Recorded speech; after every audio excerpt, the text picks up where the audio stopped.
Everyone, beta today we are going to start the political socialization ਰਾਜਨੀਤਿਕ ਸਮਾਜੀਕਰਨ। ਸਭ ਤੋਂ ਪਹਿਲਾਂ ਆਪਾਂ ਰਾਜਨੀਤਿਕ ਸਮਾਜੀਕਰਨ ਜਿਹੜਾ ਹੈਗਾ ਇਸ ਦੇ ਵਿੱਚ ਇੱਥੋਂ ਸਟਾਰਟ ਕਰਾਂਗੇ। ਜਿਹੜਾ ਤੁਹਾਡਾ ਡੈਫੀਨੇਸ਼ਨਸ ਹੈ ਨਾ, ਡੈਫੀਨੇਸ਼ਨਸ ਦੇ ਐਂਡ ਦੇ ਵਿੱਚ ਜਿਹੜਾ ਆਹ ਕਨਕਲੂਜਨ ਲਿਖਿਆ ਹੋਇਆ ਹੈ, ਤੁਸੀਂ ਇੱਥੋਂ ਸਟਾਰਟ ਕਰਨਾ ਹੈ ਕਿ ਰਾਜਨੀਤਿਕ ਸਮਾਜੀਕਰਨ, ਆ ਦੇਖੋ ਜਿਹੜੀ ਸੈਕਿੰਡ ਲਾਈਨ ਹੈ ਨਾ, ਰਾਜਨੀਤਿਕ ਸਮਾਜੀਕਰਨ ਇੱਕ ਅਜਿਹੀ ਪ੍ਰਕਿਰਿਆ ਹੈ ਜਿਸ ਰਾਹੀਂ ਇੱਕ ਵਿਅਕਤੀ ਰਾਜਨੀਤਿਕ ਪ੍ਰਣਾਲੀ, ਰਾਜਨੀਤਿਕ ਵਿਵਹਾਰ, ਰਾਜਨੀਤਿਕ ਕਦਰਾਂ ਕੀਮਤਾਂ ਅਤੇ ਦ੍ਰਿਸ਼ਟੀਕੋਣ ਦੇ ਬਾਰੇ ਜਾਣਕਾਰੀ ਪ੍ਰਾਪਤ ਕਰਦਾ ਹੈ।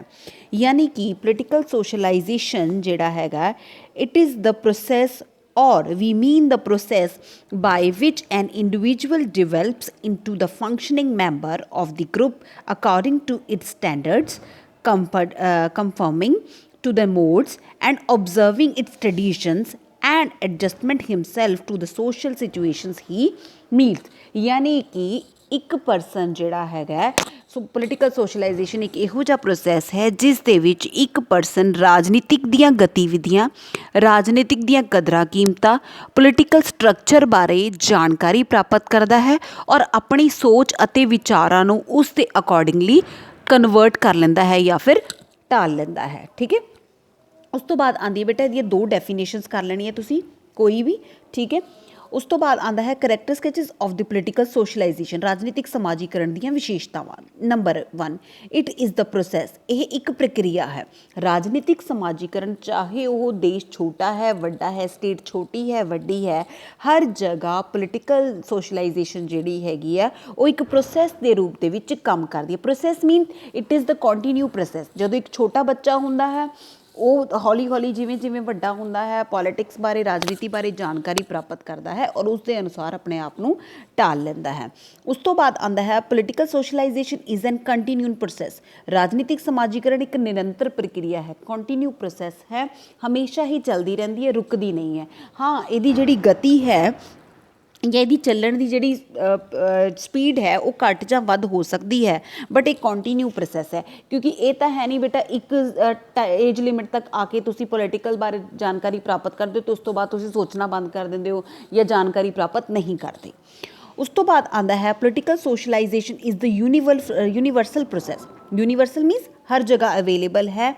ਪਹਿਲਾਂ ਹੀ ਤੁਹਾਨੂੰ ਮੈਂ ਦੱਸਿਆ ਕਿ ਕੋਈ ਸਟੇਟ ਚਾਹੇ ਛੋਟੀ ਹੈ, ਵੱਡੀ ਹੈ, ਕੋਈ ਡਿਵੈਲਪਡ ਕੰਟਰੀ ਹੈ, ਡਿਵੈਲਪਿੰਗ ਕੰਟਰੀ ਹੈ, ਵਿਕਾਸਸ਼ੀਲ ਦੇਸ਼ ਹੈ ਜਾਂ ਵਿਕਸਿਤ ਦੇਸ਼ ਹੈ, ਹਰ ਜਗ੍ਹਾ ਜਿਹੜੀ ਹੈਗੀ ਆ ਪੋਲੀਟੀਕਲ ਸੋਸ਼ਲਾਈਜੇਸ਼ਨ ਦੀ ਜਿਹੜੀ ਪ੍ਰਕਿਰਿਆ ਹੈ ਉਹ ਵਿਰਾਜਮਾਨ ਹੈ। ਉਸ ਤੋਂ ਬਾਅਦ ਹੈ political socialization can be guided to a particular direction. ਰਾਜਨੀਤਿਕ ਸਮਾਜੀਕਰਨ ਦੀ ਪ੍ਰਕਿਰਿਆ ਨੂੰ ਇੱਕ ਖਾਸ ਦਿਸ਼ਾ ਵੱਲ ਮੋੜਿਆ ਜਾ ਸਕਦਾ ਹੈ। ਜਿਵੇਂ ਸਪੋਜ਼ ਕਰੋ ਬੇਟਾ ਤੁਹਾਡੀ ਕੋਈ ਸੋਚ ਹੈ, ਸ਼ੁਰੂ ਤੋਂ ਤੁਸੀਂ ਸੋਚਦੇ ਸਾਰੇ, ਫੋਰ ਦ ਐਗਜ਼ਾਮਪਲ ਦੈਟ ਸ਼ੁਰੂ ਤੋਂ ਹੀ ਤੁਹਾਡੀ ਜਿਹੜੀ ਫੈਮਿਲੀ ਹੈ ਉਹ ਕਾਂਗਰਸ ਨੂੰ ਵੋਟ ਪਾਉਂਦੀ ਰਹੀ ਹੈ। ਠੀਕ ਹੈ, ਤਾਂ ਤੁਸੀਂ ਕਹਿ ਦਿੰਦੇ ਹੋ ਆਪਾਂ ਜੀ ਸ਼ੁਰੂ ਤੋਂ ਹੀ ਕਾਂਗਰਸ ਨੂੰ ਵੋਟ ਪਾਉਂਦੇ ਆ। ਲੇਕਿਨ ਹੋ ਸਕਦਾ ਹੈ ਕਿ ਤੁਹਾਡੇ ਪਰਿਵਾਰ ਦਾ ਕੋਈ ਛੋਟਾ ਬੱਚਾ ਜਿਉਂ-ਜਿਉਂ ਵੱਡਾ ਹੁੰਦਾ ਹੈ ਪੋਲੀਟਿਕਸ ਦੇ ਬਾਰੇ ਉਹ ਜਾਣਕਾਰੀ ਪ੍ਰਾਪਤ ਕਰਦਾ ਹੈ, ਹੋ ਸਕਦਾ ਹੈ ਉਹ ਉਹ ਕਾਂਗਰਸ ਦੀ ਬਜਾਏ ਕਮਿਊਨਿਸਟ ਪਾਰਟੀ, ਹੋ ਸਕਦਾ ਹੈ ਬਹੁਜਨ ਸਮਾਜ ਪਾਰਟੀ, ਹੋ ਸਕਦਾ ਹੈ BJP ਪਾਰਟੀ ਜਾਂ ਆਮ ਆਦਮੀ ਪਾਰਟੀ ਵੱਲ ਉਹਦਾ ਝੁਕਾਵ ਜ਼ਿਆਦਾ ਹੋਵੇ। ਸੋ ਇਸ ਕਰਕੇ ਕਿਹਾ ਜਾਂਦਾ ਹੈ ਜਾਂ ਤੁਹਾਡੀ ਹੀ ਸੋਚ ਨੂੰ ਬਦਲਿਆ ਜਾ ਸਕੇ ਕਿ ਠੀਕ ਹੈ ਪਹਿਲਾਂ ਕਾਂਗਰਸ ਵਧੀਆ ਹੁੰਦੀ ਸੀ ਬਟ ਹੁਣ ਨਹੀਂ ਹੈ, ਪਹਿਲਾਂ BJP ਵਧੀਆ ਹੁੰਦੀ ਸੀ ਹੁਣ ਨਹੀਂ ਹੈ। ਮਤਲਬ ਪੋਲੀਟੀਕਲ ਸੋਸ਼ਲਾਈਜੇਸ਼ਨ ਦੀ ਜੋ ਪ੍ਰੋਸੈਸ ਹੈ ਉਸ ਨੂੰ ਅਸੀਂ ਇੱਕ ਖਾਸ ਦਿਸ਼ਾ ਵੱਲ ਟਰਨ ਕਰ ਸਕਦੇ ਹਾਂ, ਮੋੜ ਸਕਦੇ ਹਾਂ। ਠੀਕ ਹੈ, ਉਸ ਤੋਂ ਬਾਅਦ ਆਉਂਦਾ ਹੈ ਬੇਟਾ ਰਾਜਨੀਤਿਕ ਸਮਾਜੀਕਰਨ ਪ੍ਰਕਟ ਰੂਪ ਵਿੱਚ ਵੀ ਹੋ ਸਕਦਾ ਅਤੇ ਗੁਪਤ ਰੂਪ ਦੇ ਵਿੱਚ ਵੀ। Means political socialization can be manifest or latent, ਯਾਨੀ ਕਿ ਜੇਕਰ ਕੁਝ ਖਾਸ ਰਾਜਨੀਤਿਕ ਉਦੇਸ਼ਾਂ ਨੂੰ ਮੁੱਖ ਰੱਖ ਕੇ ਪ੍ਰਤੱਖ ਯਤਨਾਂ ਰਾਹੀਂ ਰਾਜਨੀਤਿਕ ਸਮਾਜੀਕਰਨ ਕੀਤਾ ਜਾਵੇ ਤਾਂ ਉਸਨੂੰ ਪ੍ਰਗਟ ਰੂਪ ਦੇ ਵਿੱਚ ਕਿਹਾ ਜਾ ਸਕਦਾ। ਇਸ ਦੇ ਉਲਟ ਜਦੋਂ ਰਾਜਨੀਤਿਕ ਸਮਾਜੀਕਰਨ ਕਰਨ ਲਈ ਯਤਨ ਨਾ ਕੀਤਾ ਜਾਵੇ ਔਰ ਉਹ ਆਪਣੇ ਆਪ ਹੀ ਹੋ ਜਾਵੇ। ਠੀਕ ਹੈ, ਸਪੋਜ਼ ਕਰੋ ਕਿਸੇ ਪਾਰਟੀ ਬਾਰੇ ਜਾਂ ਕਿਸੇ ਵੀ ਚੀਜ਼ ਬਾਰੇ ਤੁਹਾਨੂੰ ਜਾਣਕਾਰੀ ਪ੍ਰਾਪਤ ਦੇਣੀ ਹੈ, ਤੁਹਾਡੇ ਟੀਚਰਸ ਜਿਹੜੇ ਪੜ੍ਹਾਉਂਦੇ ਆ ਤੁਹਾਨੂੰ ਪਰਟੀਕੂਲਰ ਉਸ ਪਾਰਟੀ ਬਾਰੇ ਪੜ੍ਹਾਉਂਦੇ ਆ, ਪਰਟੀਕੂਲਰ ਉਸ ਸਬਜੈਕਟ ਬਾਰੇ ਪੜ੍ਹਾਉਂਦੇ ਆ, ਇਟ ਮੀਨਸ ਉਹ ਕੀ ਹੈ ਡਾਇਰੈਕਟ ਪੋਲੀਟੀਕਲ ਸੋਸ਼ਲਾਈਜੇਸ਼ਨ।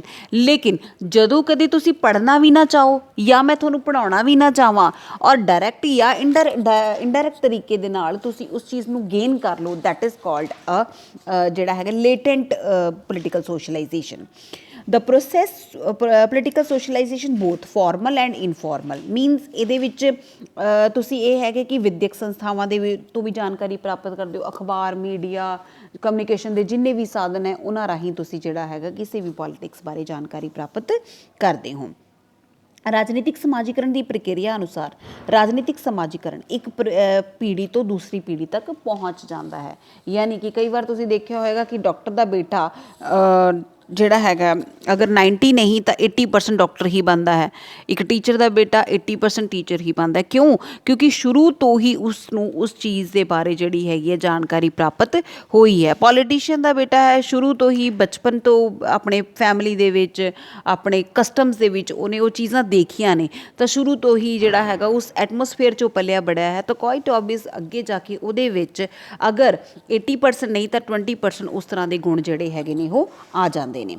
ਉਸ ਤੋਂ ਬਾਅਦ ਹੈ political socialization from state to state. ਰਾਜਨੀਤਿਕ ਸਮਾਜੀਕਰਨ ਵੱਖ ਰਾਜਾਂ ਵਿੱਚ ਵੱਖ-ਵੱਖ ਹੁੰਦਾ ਹੈ। ਇਹ ਜ਼ਰੂਰੀ ਨਹੀਂ ਹੈ ਕਿ ਅਗਰ ਪੰਜਾਬ ਦੇ ਲੋਕ ਕਾਂਗਰਸ ਨੂੰ ਪਸੰਦ ਕਰਦੇ ਆ ਜਾਂ ਕਾਂਗਰਸ ਬਾਰੇ ਆਪਣੀ ਜਾਣਕਾਰੀ ਇੱਕ ਪੋਜ਼ੀਟਿਵ ਤਰੀਕੇ ਨਾਲ ਪੇਸ਼ ਕਰਦੇ, ਜ਼ਰੂਰੀ ਨਹੀਂ ਹੈ ਕਿ ਹਰਿਆਣੇ ਦੇ ਵਿੱਚ ਵੀ ਉੱਦਾਂ ਦਾ ਹੋਵੇ। ਹੋ ਸਕਦਾ ਹਰ ਇੱਕ ਦੇਸ਼ ਦੇ ਵਿੱਚ ਜਿਹੜਾ ਹੈਗਾ ਉਹ ਡਿਫਰੈਂਟ ਹੁੰਦਾ ਹੈ। ਰਾਜਨੀਤਿਕ ਸਮਾਜੀਕਰਨ ਕੇਵਲ ਵਿਅਕਤੀਗਤ ਵਿਵਹਾਰ ਤੱਕ ਹੀ ਸੀਮਿਤ ਨਹੀਂ ਸਗੋਂ ਕਿ ਸਮੂਹਾਂ ਦੇ ਵਿਵਹਾਰ ਨਾਲ ਵੀ ਸੰਬੰਧਿਤ ਹੈ। ਯਾਨੀ ਇੱਕ ਪਰਟੀਕੂਲਰ ਪਰਸਨ ਦੇ ਨਾਲ ਵਿੱਚ ਰਿਲੇਟਡ ਨਹੀਂ ਹੈ, ਬਲਕਿ ਪੂਰੇ ਦੇ ਪੂਰੇ ਇੰਸਟੀਟਿਊਸ਼ਨ ਤੱਕ ਜਿਹੜੀ ਹੈਗੀ ਹੈ ਰਾਜਨੀਤਿਕ ਸਮਾਜੀਕਰਨ ਦੀ ਪਹੁੰਚ ਹੈ। Close relationship with the democratic system. ਲੋਕਤੰਤਰਿਕ ਪ੍ਰਣਾਲੀ ਨਾਲ ਨੇੜੇ ਦਾ ਸੰਬੰਧ ਹੈ, ਕਿਉਂਕਿ ਲੋਕਤੰਤਰਿਕ ਪ੍ਰਣਾਲੀ ਦੇ ਵਿੱਚ ਲੋਕ ਜਿਹੜੇ ਹੈਗੇ ਨੇ ਉਹਨਾਂ ਦੁਆਰਾ ਇਨਡਾਇਰੈਕਟ ਤਰੀਕੇ ਦੇ ਨਾਲ ਆਪਣੇ ਪ੍ਰਤੀਨਿਧੀ ਚੁਣੇ ਜਾਂਦੇ ਨੇ, ਔਰ ਪ੍ਰਤੀਨਿਧੀ ਚੁਣਨ ਦੇ ਵਿੱਚ ਉਹ ਕਦੋਂ ਸક્ષਮ ਹੋਣਗੇ? ਜਦੋਂ ਉਹਨਾਂ ਨੂੰ ਰਾਜਨੀਤਿਕ ਗਤੀਵਿਧੀਆਂ ਬਾਰੇ ਜਿਹੜੀ ਹੈਗੀ ਹੈ ਪ੍ਰੋਪਰ ਜਾਣਕਾਰੀ ਪ੍ਰਾਪਤ ਕੀਤੀ ਜਾਂਦੀ ਹੈ। ਉਸ ਤੋਂ ਬਾਅਦ ਆਉਂਦਾ ਹੈ ਬੇਟਾ ਟਾਈਪਸ ਆਫ ਪੋਲੀਟੀਕਲ ਸੋਸ਼ਲਾਈਜੇਸ਼ਨ, ਕਿ ਇੱਕ ਪਰਸਨ ਰਾਜਨੀਤੀ ਦੇ ਬਾਰੇ ਕਿਵੇਂ ਜਾਣਕਾਰੀ ਪ੍ਰਾਪਤ ਕਰਦਾ ਹੈ। ਨੰਬਰ 1 ਪ੍ਰਤੱਖ ਜਾਂ ਅਪ੍ਰਤੱਖ ਜਾਂ ਡਾਇਰੈਕਟ ਔਰ ਇਨਡਾਇਰੈਕਟ। ਜਦੋਂ ਤੁਹਾਨੂੰ ਕਿਸੇ ਵੀ ਚੀਜ਼ ਬਾਰੇ, ਪੋਲੀਟੀਕਲਸ ਦੇ ਕਿਸੇ ਵੀ ਚੀਜ਼ ਬਾਰੇ ਡਾਇਰੈਕਟ ਤਰੀਕੇ ਨਾਲ ਜਾਣਕਾਰੀ ਪ੍ਰਾਪਤ ਹੋਵੇ, that is called a direct political socialization. ਜਦੋਂ ਇਨਡਾਇਰੈਕਟ ਰਾਹੀਂ ਜਿਹੜਾ ਹੈਗਾ ਤੁਹਾਨੂੰ ਜਾਣਕਾਰੀ ਮਿਲੇ, that is called a indirect political socialization. ਗੁਪਤ ਜਾਂ ਅਪ੍ਰਤੱਖ hidden or latent political socialization, ਗੁਪਤ ਤਰੀਕੇ ਨਾਲ ਮਿਲੇ, ਯਾਨੀ ਕਿ ਤੁਸੀਂ ਉਸਨੂੰ, ਮੈਂ ਤੁਹਾਨੂੰ ਉਹਦੇ ਬਾਰੇ ਜਾਣਕਾਰੀ ਨਹੀਂ ਦੇਣਾ ਚਾਹਤੀ, ਪਰ ਇਨਡਾਇਰੈਕਟ ਤਰੀਕੇ ਨਾਲ ਤੁਹਾਨੂੰ ਜਾਣਕਾਰੀ ਮਿਲ ਰਹੀ ਹੈ, that is called a indirect political socialization. ਉਸ ਤੋਂ ਬਾਅਦ ਹੈ ਪ੍ਰਿਮਿਟਿਵ ਪੋਲੀਟੀਕਲ ਸੋਸ਼ਲਾਈਜੇਸ਼ਨ ਜਾਂ ਆਦਿਮ ਪੋਲੀਟੀਕਲ ਸੋਸ਼ਲਾਈਜੇਸ਼ਨ। ਇਸ ਦੇ ਵਿੱਚ ਕੀ ਹੈ ਕਿ ਪ੍ਰਾਚੀਨ ਸਮੇਂ ਵਿੱਚ ਰਾਜਨੀਤਿਕ ਚੇਤਨਤਾ, ਵਿੱਦਿਆ ਆਦਿ ਦੇ ਪ੍ਰਸਾਰ ਦੀ ਅਣਹੋਂਦ ਕਾਰਨ ਵਿਅਕਤੀ ਪੁਰਾਣੀਆਂ ਕਦਰਾਂ ਕੀਮਤਾਂ, ਵਿਸ਼ਵਾਸ ਅਤੇ ਪਰੰਪਰਾ ਦੇ ਨਾਲ ਜੁੜਿਆ ਹੋਇਆ ਸੀ। ਯਾਨੀ ਕਿ ਪਰੰਪਰਾਵਾਂ ਦੇ ਨਾਲ, ਪੁਰਾਣੀ ਰੀਤੀ ਰਿਵਾਜ਼ਾਂ ਦੇ ਨਾਲ ਜੁੜਿਆ ਹੋਣਾ ਔਰ ਉਸ ਤੋਂ ਜਾਣਕਾਰੀ ਪ੍ਰਾਪਤ ਕਰਨਾ, ਦੈਟ ਇਜ਼ ਕਾਲਡ ਅ ਆਦਿਮ, ਜਾਂ ਜਿਹਨੂੰ ਤੁਸੀਂ ਕਹਿ ਦਿੰਦੇ ਹੋ ਟ੍ਰੈਡੀਸ਼ਨਲ। ਮਾਡਰਨ ਕੀ ਹੈ? ਅੱਜ ਕੱਲ੍ਹ ਅਗਰ ਤੁਸੀਂ ਸਪੋਜ਼ ਕਰੋ ਕਿਸੇ ਵੀ ਚੀਜ਼ ਦੀ ਨੌਲੇਜ ਲੈਣੀ ਹੈਗੀ ਆ, ਮੈਂ ਇਕੱਲਾ ਪੋਲੀਟੀਕਲ ਸਾਇੰਸ ਬਾਰੇ ਗੱਲ ਨਹੀਂ ਕਰ ਰਹੀ, ਆ ਕੋਈ ਵੀ ਚੀਜ਼ ਦੀ ਤੁਸੀਂ ਨੌਲੇਜ ਲੈਣੀ ਹੈ, ਤੁਸੀਂ ਕੀ ਕਰਦੇ ਹੋ? ਗੂਗਲ 'ਤੇ ਸਰਚ ਕਰਦੇ ਹੋ, ਇੰਟਰਨੈਟ ਦੇ ਰਾਹੀਂ ਸਰਚ ਕਰਦੇ ਹੋ, ਠੀਕ ਹੈ, ਵਟਸਐਪ ਮੈਸੇਜ ਕਰਦੇ ਹੋ, ਯੂਟਿਊਬ 'ਤੇ ਸਰਚ ਕਰ ਸਕਦੇ ਹੋ। ਸੋ ਅੱਜ ਕੱਲ੍ਹ ਜਿਹੜੀ ਮਾਡਰਨਾਈਜੇਸ਼ਨ ਹੈ ਉਸ ਦੇ ਜ਼ਮਾਨੇ ਦੇ ਵਿੱਚ ਜਿਹੜੀਆਂ ਹੈਗੀਆਂ ਬਹੁਤ ਸਾਰੇ ਤੁਹਾਡੇ ਕੋਲ ਸੋਰਸਿਸ ਨੇ, ਜਿਨ੍ਹਾਂ ਦੇ ਰਾਹੀਂ ਤੁਸੀਂ ਕਿਸੇ ਵੀ ਰਾਜਨੀਤਿਕ ਪਾਰਟੀ ਬਾਰੇ ਜਾਂ ਰਾਜਨੀਤੀ ਦੇ ਬਾਰੇ ਜਾਂ ਅੱਜ ਕੱਲ੍ਹ ਦੇ ਜਿਹੜੇ ਸਰਕਮਸਟਾਂਸਿਸ ਨੇ, ਕੀ ਲੇਟੈਸਟ ਹੋ ਰਿਹਾ ਹੈ ਦੇਸ਼ ਵਿਦੇਸ਼ਾਂ ਦੇ, ਇੱਥੇ ਬੈਠੇ ਤੁਸੀਂ ਗੂਗਲ 'ਤੇ ਸਰਚ ਕਰ ਸਕਦੇ ਹੋ ਕਿ ਅਮਰੀਕਾ ਦੇ ਵਿੱਚ ਕੀ ਹੋ ਰਿਹਾ। ਸੋ ਈਚ ਐਂਡ ਐਵਰੀਥਿੰਗ ਜਿਹੜੀ ਚੀਜ਼ ਹੈ ਉਹ ਤੁਹਾਡੇ ਹੱਥ ਦੇ ਵਿੱਚ ਇੱਕ ਮੋਬਾਈਲ ਦੇ ਜ਼ਰੀਏ ਤੁਸੀਂ ਉੱਤੇ ਪਤਾ ਕਰ ਸਕਦੇ ਹੋ। ਉਸ ਤੋਂ ਬਾਅਦ ਆਉਂਦਾ ਹੈ ਬੇਟਾ agents of political social, that is very important for the 18 marks. 18 marks ਦੇ ਵਿੱਚ ਤੁਹਾਨੂੰ ਇਹ ਕੁਐਸਚਨਸ ਆ ਸਕਦਾ ਹੈ ਕਿ ਪੋਲੀਟੀਕਲ ਸੋਸ਼ਲਾਈਜੇਸ਼ਨ ਦੇ ਸਾਧਨ ਕਿਹੜੇ ਨੇ, ਕਿਹਨਾਂ ਰਾਹੀਂ ਤੁਸੀਂ ਜਿਹੜਾ ਹੈਗਾ ਉਹ ਪੋਲੀਟਿਕਸ ਦੇ ਬਾਰੇ ਜਾਣਕਾਰੀ ਪ੍ਰਾਪਤ ਕਰਦੇ ਹੋ। ਸਭ ਤੋਂ ਪਹਿਲਾਂ ਆਉਂਦੀ ਹੈ ਬੇਟਾ ਫੈਮਿਲੀ। ਆਮ ਵਿਦਵਾਨਾਂ ਦਾ ਵਿਚਾਰ ਹੈ ਕਿ ਜੋ ਵਿਅਕਤੀ ਆਪਣੇ ਸਮੁੱਚੇ ਜੀਵਨ ਵਿੱਚ ਸਿੱਖਦਾ ਹੈ, ਉਸ ਦਾ 3/4 ਪਾਰਟ ਉਹ ਆਪਣੇ ਜੀਵਨ ਦੇ ਪਹਿਲੇ 5 ਸਾਲਾਂ ਦੇ ਵਿੱਚ ਸਿੱਖ ਲੈਂਦਾ ਹੈ। ਯਾਨੀ ਕਿ ਇੱਕ ਬੱਚਾ ਜਦੋਂ ਪੈਦਾ ਹੁੰਦਾ ਹੈ, ਜਿਸ ਤਰ੍ਹਾਂ ਦਾ ਮਾਹੌਲ ਉਹਨੂੰ ਫੈਮਿਲੀ ਦੇ ਵਿੱਚ ਮਿਲਦਾ ਹੈ, ਜਿਸ ਤਰ੍ਹਾਂ ਦੇ ਸਰਕਮਸਟਾਂਸਿਸ ਉਹਨੂੰ ਫੈਮਿਲੀ ਦੇ ਵਿੱਚ ਮਿਲਦੇ ਨੇ, ਉਹ ਬੱਚਾ ਉਹਨਾਂ ਚੀਜ਼ਾਂ ਤੋਂ ਬਹੁਤ ਕੁਝ ਗੇਨ ਕਰ ਸਕਦਾ ਹੈ। ਜਿਵੇਂ ਮੈਂ ਤੁਹਾਨੂੰ ਪਹਿਲਾਂ ਹੀ ਦੱਸਿਆ ਬੇਟਾ, ਇੱਕ ਫੈਮਿਲੀ ਉਹ ਪੋਲੀਟੀਕਲ ਨਾਲ ਰਿਲੇਟਡ ਹੈ, ਪੋਲੀਟਿਕਸ ਨਾਲ ਰਿਲੇਟਡ ਫੈਮਿਲੀ ਹੈ। ਸੋ ਕੁਆਇਟ ਓਬਵੀਅਸ ਜਿਹੜਾ ਬੱਚਾ ਹੈ ਉਹਦਾ ਇੰਟਰਸਟ ਸ਼ੁਰੂ ਤੋਂ ਹੀ ਪੋਲੀਟਿਕਸ ਦੀਆਂ ਗਤੀਵਿਧੀਆਂ ਦੇ ਵਿੱਚ ਹੋਏਗਾ। ਉਸ ਤੋਂ ਬਾਅਦ ਆਉਂਦਾ ਸੋਸਾਇਟੀ। ਹੁਣ ਫੈਮਿਲੀ ਤੋਂ ਬਾਅਦ ਬੱਚਾ ਕਿੱਥੇ ਆਉਂਦਾ ਹੈ? ਸੋਸਾਇਟੀ ਦੇ ਵਿੱਚ। ਜੋ ਕੁਝ ਰਹਿ ਗਿਆ ਬੱਚੇ ਨੂੰ ਫੈਮਿਲੀ ਤੋਂ ਨਹੀਂ ਸਿੱਖਿਆ, ਉਹਨੂੰ ਕੌਣ ਸਿਖਾਉਂਦਾ ਹੈ? ਸਮਾਜ ਸਿਖਾਉਂਦਾ ਹੈ। ਸਮਾਜ ਵਿੱਚ ਰਹਿੰਦੇ ਹੋਏ ਬੱਚਾ ਜਿਹੜਾ ਹੈਗਾ ਜਾਂ ਇੱਕ ਪਰਸਨ ਜਿਹੜਾ ਹੈਗਾ ਉਹ ਰਾਜਨੀਤੀ ਦੀ ਗਤੀਵਿਧੀਆਂ ਬਾਰੇ ਜਾਣਕਾਰੀ ਪ੍ਰਾਪਤ ਕਰਦਾ ਹੈ। ਉਸ ਤੋਂ ਬਾਅਦ ਆਉਂਦਾ ਐਜੂਕੇਸ਼ਨਲ ਇੰਸਟੀਟਿਊਟਸ, ਜਿਵੇਂ ਤੁਹਾਡੇ ਚੈਪਟਰਸ ਨੇ, ਜਿਵੇਂ ਇੱਕ ਸਬਜੈਕਟ ਹੈ, ਅਗਰ ਪੰਜਾਬੀ ਪੜ੍ਹਦੇ ਹੋ ਤਾਂ ਤੁਹਾਨੂੰ ਪੰਜਾਬੀ ਦੇ ਬਾਰੇ ਜਾਣਕਾਰੀ ਮਿਲਦੀ ਹੈ, ਆਪਣਾ ਸੋਸ਼ੋਲੋਜੀ ਪੜ੍ਹਦੇ ਹੋ ਤਾਂ ਤੁਹਾਨੂੰ ਸੋਸਾਇਟੀ ਦੇ ਬਾਰੇ ਨੌਲੇਜ ਮਿਲਦੀ ਹੈ, ਇਕਨੋਮਿਕਸ ਪੜ੍ਹਦੇ ਹੋ ਤਾਂ ਤੁਹਾਨੂੰ ਇਕਨੋਮਿਕਲ ਕੰਡੀਸ਼ਨਸ ਬਾਰੇ ਪਤਾ ਲੱਗਦਾ ਹੈ, ਪੋਲੀਟੀਕਲ ਸਾਇੰਸ ਪੜ੍ਹਦੇ ਹੋ ਤਾਂ ਤੁਹਾਨੂੰ ਪੋਲੀਟਿਕਸ ਦੀਆਂ ਗਤੀਵਿਧੀਆਂ ਬਾਰੇ ਪਤਾ ਲੱਗਦਾ ਹੈ। ਸੋ ਇਹ ਸਾਰੀਆਂ ਜਿਹੜੀਆਂ ਚੀਜ਼ਾਂ ਨੇ that is involve in the educational institute. Next is the political parties. ਹੁਣ ਕੁਆਇਟ ਓਬਵੀਅਸ ਰਾਜਨੀਤਿਕ ਦਲਾਂ ਬਾਰੇ ਜਾਂ ਪੋਲੀਟਿਕਸ ਬਾਰੇ ਜਾਣਕਾਰੀ ਪ੍ਰਾਪਤ ਕਰਨੀ ਹੈ ਤਾਂ ਤੁਹਾਨੂੰ ਪੋਲੀਟੀਕਲ ਪਾਰਟੀਜ਼ ਜਿਹੜੀਆਂ ਹੈਗੀਆਂ ਉਹਨਾਂ ਦੇ ਬਾਰੇ ਜਿਹੜਾ ਹੈਗਾ ਉਹਨਾਂ ਤੋਂ ਵੀ ਤੁਹਾਨੂੰ ਬਹੁਤ ਕੁਝ ਜਾਣਨ ਨੂੰ ਮਿਲਦਾ ਹੈ। ਉਸ ਤੋਂ ਬਾਅਦ ਆਉਂਦਾ ਹੈ ਪ੍ਰੈਸ਼ਰ ਗਰੁੱਪ। ਪ੍ਰੈਸ਼ਰ ਗਰੁੱਪਸ ਮੈਂ ਤੁਹਾਨੂੰ ਦੱਸਿਆ ਸੀ ਦਬਾਅ ਸਮੂਹ ਕਿਹੜੇ ਹੁੰਦੇ ਨੇ। ਦਬਾਅ ਸਮੂਹ ਉਹ ਸਮੂਹ ਹੁੰਦੇ ਨੇ ਬੇਟਾ ਜਿਨ੍ਹਾਂ ਦਾ ਇੱਕ ਇੰਟਰਸਟ ਸਾਂਝਾ ਹੁੰਦਾ ਹੈ, ਜੋ ਇੱਕ ਗਰੁੱਪ ਦੇ ਵਿੱਚ ਇਕੱਠੇ ਹੁੰਦੇ ਨੇ, ਸਰਕਾਰ ਦੀਆਂ ਨੀਤੀਆਂ ਨੂੰ ਪ੍ਰਭਾਵਿਤ ਕਰਦੇ ਨੇ ਤਾਂ ਕਿ ਉਹਨਾਂ ਦੇ ਇੰਟਰਸਟ ਜਿਹੜੇ ਹੈਗੇ ਨੇ ਉਹ ਫੁੱਲਫਿਲ ਹੋ ਸਕਣ। ਉਸ ਤੋਂ ਬਾਅਦ ਹੈ ਪ੍ਰੈਸ, ਛਾਪਾਖਾਨਾ, ਅਖਬਾਰ, ਮੈਗਜ਼ੀਨਸ ਰਾਹੀਂ ਤੁਹਾਨੂੰ ਪਤਾ ਲੱਗਦਾ ਹੈ ਪੋਲੀਟਿਕਸ ਦੀਆਂ ਗਤੀਵਿਧੀਆਂ ਬਾਰੇ। ਉਸ ਤੋਂ ਬਾਅਦ ਰੇਡੀਓ ਆ ਜਾਂਦਾ ਹੈ, ਟੈਲੀਵਿਜ਼ਨ ਆ ਜਾਂਦਾ ਹੈ, ਸਿਨੇਮਾ ਆ ਜਾਂਦਾ ਹੈ, ਗਵਰਨਮੈਂਟ ਦੀਆਂ ਐਕਟੀਵਿਟੀਜ਼ ਆ ਜਾਂਦੀਆਂ ਨੇ।